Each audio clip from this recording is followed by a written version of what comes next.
Иргэн та өөрийн амьдарч байгаа аймаг, дүүрэг, хот, сумынхаа эрүүл мэндийн байгууллагын нэг жилдээ хэрэгэлдэг эм тариа эмнэлгийн хэрэгслийг хэдэн эмийн компани ямар чанарын баталгаатай эмээр хангаж байгааг сонирхож мэдээлэл авахаар эрүүл мэндийн газар бүсийн онцлогооны эмчилгээний төв нэгдсэн эмнэлгийн эрх бүхий албан тушаалтанд хандаж үзсэн үү? Та эмнэлэг твтгтээ өөрийнхөө мөнгөөр эм тариагаа авч хэрэгэлдэг үү? Та эмнэлэг твтгтээ эм тариа худалдаа авсан мөнгөө буцааж авахар өргөдөл гарган хандаж байсан уу? Гэх мэт олон асуултыг бид бие биенээсээ асууж болох юм а. Эмийн нийлүүлэлт хангалттай холбоотой маш олон гомдол санал иргэдийн дунд байдаг.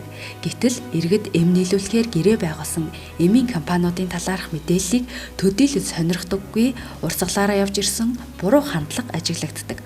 Өөрийнхөө эмчилгээнд чанарын ямар баталгаатай эм тариа хэрэглэж байгаа дээр иргэн та мэдэх эрхээ хэрэгжүүлэхгүй байна гэсэн үг юм а. Авилгагүй шударга нийгмийн төлөө хамтдаа. Авилгагүй шударга нийгмийг бий болгоход иргэн таны оролцоо, дуу хоолой юу юунаас чухал юм. Иргэд бид энэ талаар байнга ярьж мөрөөддөг боловч хэр идэвхтэй оролцдог вэ? Иргэдийн оролцоо гэдэг нь тэдний амьдрах орчинг сайжруулж тэдэнд үйлчлэхийн тулд төр болон орон нутгийн байгууллагууд шийдвэр гаргахдаа иргэдийн дуу хоолойг сонсож байх ёстойг хэлдэг. Иргэдийн үзэл бодлоо илэрхийлэх эрх нь маш сайн хангагдж байж гэмээн иргэний оролцоо бодитоор яригдана. Монгол улсад одоо мөрдөгдөж байгаа нийт хуулийн 181 хуулийнх нь 860 заалтад иргэний оролцоог хангасан утга байдаг хэдий ч эдгээр хуулийн хэрэгжилтийг судалж үзвэл ердөө 44% нь хангалттай, үлдсэн хувь нь хэсэгчлэн хэрэгждэг буюу огт хэрэгждэггүй байна.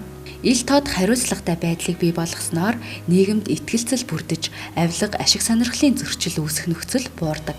Шилэн дансны тухай хуулийн 3-ын 4-т төрийн нууцад хамаарахаас бусад төсвийн төлөвлөлт, гүйцэтгэл, хэрэгжилт, тайлагналыг байгууллагын нууцад хамааруулан нийтэд мэдээлэхээс зайлсхийхийг хориглоно гэж заасан байдаг. Та мэдэх хэрэгтэй. Төрийн ил тод байдал нь иргэддээ мэдээлж байгаа мэдээллээ ойлгогдохуйц энгийн, хялбар, өргөн хүрээнд мэдээлэхээс эхэлдэг. Нээлттэй ил тод байна гэдэг нь төрийн нууцад хамаарахаас бусад мэдээлэлтэй холбоотой юм а. Ардчилсан чөлөөт нийгэмд мэдээлэл бол хүчил төрөгч юм. Мэдээллийн эрх чөлөө бол хүний язгуур эрх юм.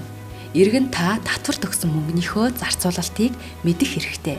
Бид олуулаа нэгдвэл илүү хүчтэй болж дуу хоолойгоо гарган авилгагүй шударга нийгэм сайн сайхан засаглалыг тогтоож чадна. Монголын бие даасан судалгааны хүрээлэн АР-ийн багцууд хөгжил нийгэмдүүлчлэх төрийн бус байгууллага. Чанартай эм, чанартай онцлогын төлөө цахим аян.